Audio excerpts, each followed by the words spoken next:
setelah kita melihat mengapa negara gagal dan mengapa ada negara yang berhasil, kemudian bagaimana biar negara itu berhasil dari sistem ekonomi dan politiknya, tapi kita juga tampaknya mereka melupakan masyarakat di situ. Nah, itulah kemudian mereka jawab dalam buku mereka yang terbit tahun 2019, The Narrow Corridor.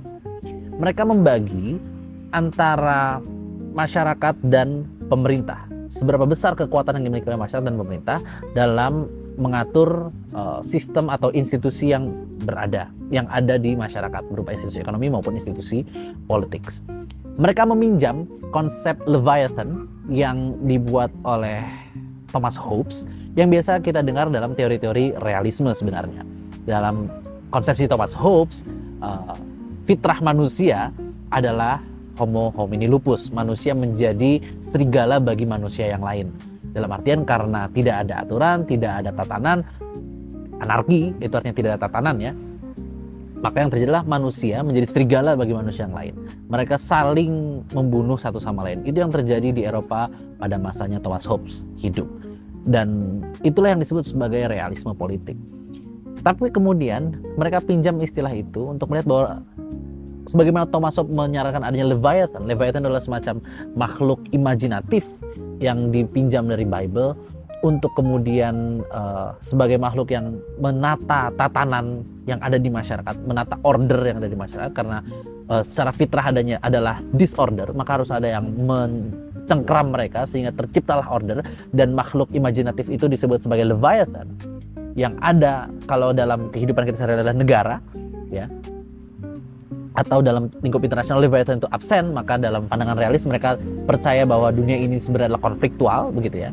Tapi kemudian dipakai konsepsi realisme tentang Leviathan itu sebagai suatu kekuasaan yang mencengkeram itu dipakai oleh H.M. Robinson untuk menjelaskan institusi seperti apa yang akan tercapai jika ada derajat tertentu perimbangan kekuatan antara state atau negara dengan society atau masyarakat. Mereka membaginya ke dalam 3 kategori. Kategori yang pertama adalah shackled Leviathan yang merupakan konsepsi ideal, atau the absence of Leviathan yang merupakan ketika masyarakat terlalu kuat tapi negara absen di situ, jadi absent Leviathan, atau ketika negara terlalu kuat sementara masyarakat menjadi terlalu lemah adalah despotic Leviathan. Leviathan yang despotic itu adalah Leviathan yang dia berlaku semena-mena, yang seenaknya saja membuat peraturan tertentu, semau mereka berbuat apapun karena negara terlalu kuat sementara masyarakat terlampau lemah, sehingga masyarakat tidak bisa mengontrol negara. Yang terjadi adalah Leviathan yang despotic. Ketika masyarakat terlalu kuat ya, tapi negaranya tidak hadir di sana, karena barangkali di masyarakat tradisional, itu yang dicontohkan oleh H.M. Robinson, masyarakat yang sangat tradisional yang belum mengenal sistem negara, sehingga mereka ya sudah, institusi yang berlaku adalah institusi kemasyarakatan saja, dan mereka berbagi ya berdasarkan adat istiadat saja. Tidak ada negara di situ, tidak ada pasar yang secara kapitalis di situ, sehingga absen Leviathan. Leviathannya tidak ada, absen begitu ya. Atau kondisi yang ideal adalah shackled Leviathan. Apa sih shackled Leviathan? Shackled Leviathan itu menurut H.M. Robinson dalam bukunya ini adalah ketika negara itu kuat, dalam arti mereka bisa membuat perundang-undangan, mereka bisa menjalankan perundang-undangan, dan bisa forcing the rules kepada pihak-pihak yang tidak patuh terhadap tata aturan itu. Tapi di saat yang sama masyarakat pun kuat, sehingga mereka bisa mengontrol jalannya kenegaraan. Mereka bisa mengontrol siapa yang memegang amanah untuk menjalankan negara, entah itu eksekutif, legislatif maupun yudikatif. Masyarakat punya kontrol terhadap mereka. Apa yang kemudian terjadi? Karena masyarakat punya kontrol dan juga negara pun kuat, akhirnya mereka saling cek satu sama lain, check and balances yang terjadi, dan itulah yang disebut dengan kondisi ideal, the shackled Leviathan, menurut H.M. Robinson. Masalahnya adalah dalam perjalanan sejarah manusia, perjalanan menuju shackled Leviathan itu sangat tipis. Ya. Jadi semua itu dia melihatnya dalam sebuah grafik begitu ya, X dan Y begitu, di mana garis X itu adalah the power of the society dan garis Y itu adalah the power of the state. Dan karena mereka mulai sama-sama dari 0.0 itu ya, kemudian ketika mereka berjalan biasanya ada godaan untuk negara terlalu kuat atau negara terlalu lemah. Tapi ada jalan kecil ya yang bisa ditapaki oleh negara, dan itu akan mungkin penuh darah juga atau juga dengan dinamika yang sangat kuat untuk menuju Shackled Leviathan tadi.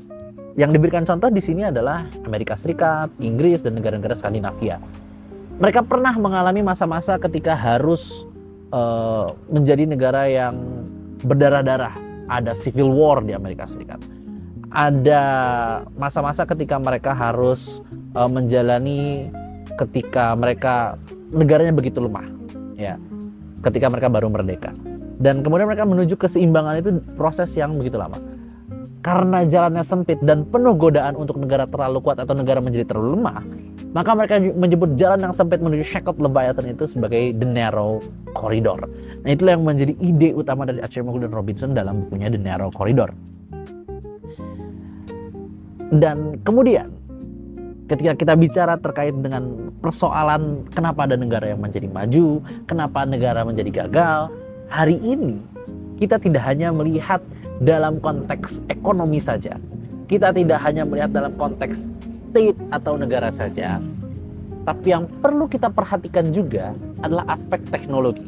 Karena perkembangan teknologi sudah sedemikian majunya. Ya, kita hari ini sudah hidup di era, ada yang bilang sudah revolusi industri 5.0, ada yang bilang kita sudah hidup di era artificial intelligence, ya. Yang mana teknologi itu sudah merasuk ke dalam kehidupan kita sebagai manusia, dan kehidupan kita sebagai manusia itu pun sudah sangat tinggi ketergantungannya terhadap teknologi. Kita mungkin tidak bisa membayangkan hidup sehari tanpa handphone ada di tangan kita begitu ya. Dan itu yang kemudian menjadi pertanyaan besar di buku yang terbaru mereka, Power and Progress. Mereka meninjau kembali proses panjang dalam sejarah peradaban manusia untuk mengontrol teknologi. Ide mereka ini sebenarnya secara sekilas itu mirip dengan ide yang dimiliki oleh Karl Marx berupa technological determinism. Karl Marx dalam pikirannya melihat bahwa kemajuan teknologi yang diperoleh dari penguasaan terhadap capital, ya, yang capital tersebut kemudian menciptakan teknologi, itu yang menjadi faktor determinan, faktor penentu dari kemajuan peradaban manusia. Jadi kalau awalnya adalah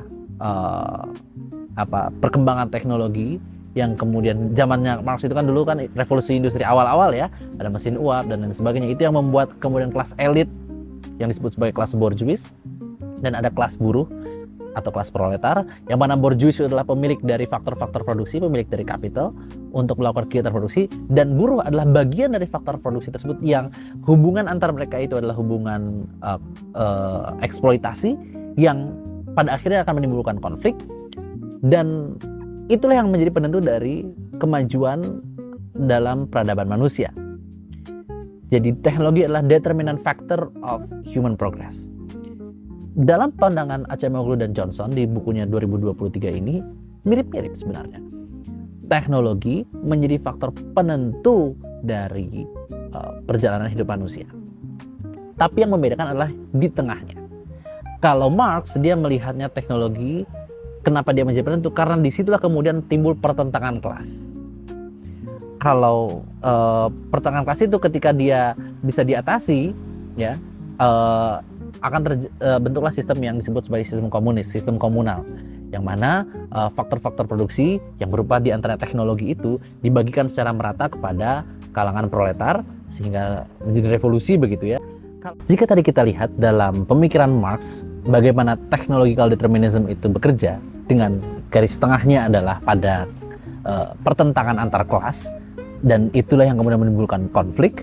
Dalam pandangan Acemoglu dan Johnson, yang menjadi faktor determinan di tengahnya, penentu kesuksesan dari pembangunan peradaban manusia melalui teknologi atau technological determinism itu, faktor yang ada di tengahnya adalah institusi.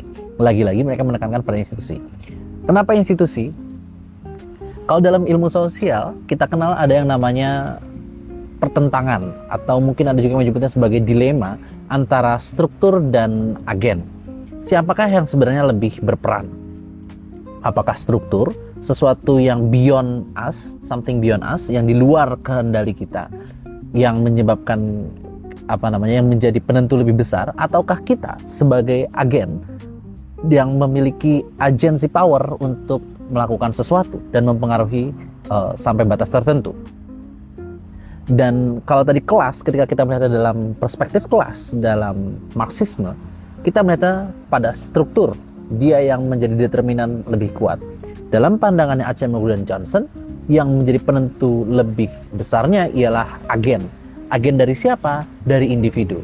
Karena kembali lagi, mereka bicara terkait dengan institusi yang akar teorinya ada pada pemikiran liberal yang menekankan aktor utama itu adalah individu, yang mana institusi adalah agregasi dari kepentingan-kepentingan individu tersebut. Karena individu, sebagai individu, kita digerakkan oleh free will. Yang free will itu adalah mencerminkan kepentingan kita. Dalam ekonomi, mereka sering menyebutnya sebagai manusia sebagai makhluk yang rasional. Makhluk rasional dalam pemikiran mereka adalah seseorang yang maximizing utility. Mereka menginginkan untuk memaksimalkan utilitas, kebermanfaatan, kepuasan yang ingin mereka capai. Kalau dalam masyarakat yang masing-masing individunya ingin mencapai maximizing utility tadi, bagaimana yang kemudian terjadi? Kalau dalam teori realisme yang terjadi adalah konflik. Dalam teori liberal yang terjadi adalah kerjasama. Kenapa? Karena konflik akan menjauhkan mereka dari utilitas yang ingin mereka capai. Maka mereka mau tidak mau harus bekerja sama. Dalam bekerja sama itu mereka butuh apa? Dibutuhkan namanya institusi untuk mengatur tata aturannya, nilai-nilai apa yang mereka pakai, dan juga norma apa yang akan mereka bawa.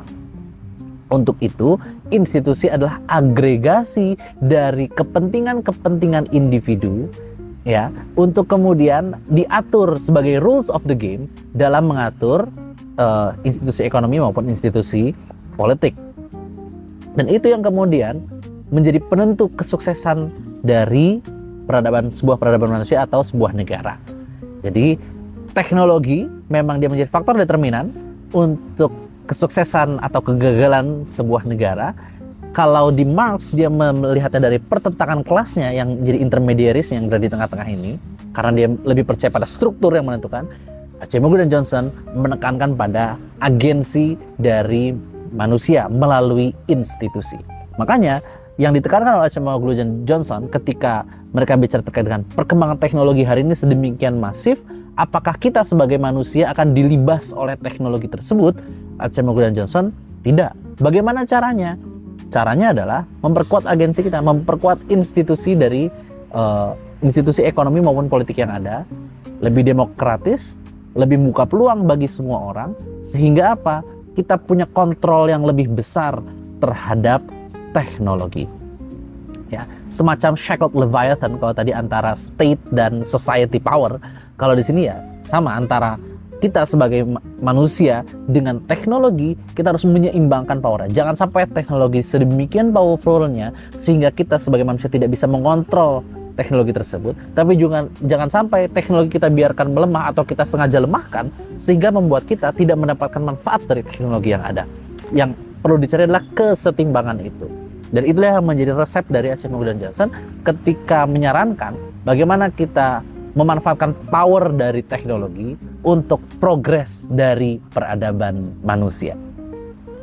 Kita lihat benang merah dari pemikirannya AJR, ya, Acemoglu, Johnson, dan Robinson, ada pada institusi. Tentu institusi itu teori yang tidak sempurna, like everyone else. Semua orang tidak ada yang sempurna, begitu kan. Dan tentu saja pemikiran mereka pun mendapatkan kritikan-kritikan dari berbagai pihak. Apa saja kritikannya? Kita lihat di video selanjutnya ya teman-teman ya. Sekian dulu untuk video kali ini. Semoga teman-teman terinspirasi dari pemikirannya Acemoglu, Johnson, dan Robinson yang tahun 2024 ini mendapatkan anugerah Nobel Ekonomi. Dan siapa tahu juga teman-teman nanti beraspirasi untuk mendapatkan penghargaan-penghargaan serupa di tingkat internasional lainnya. Sampai jumpa dan jangan lupa untuk ikuti terus di channel Belajar Bareng Majid. Assalamualaikum warahmatullahi wabarakatuh.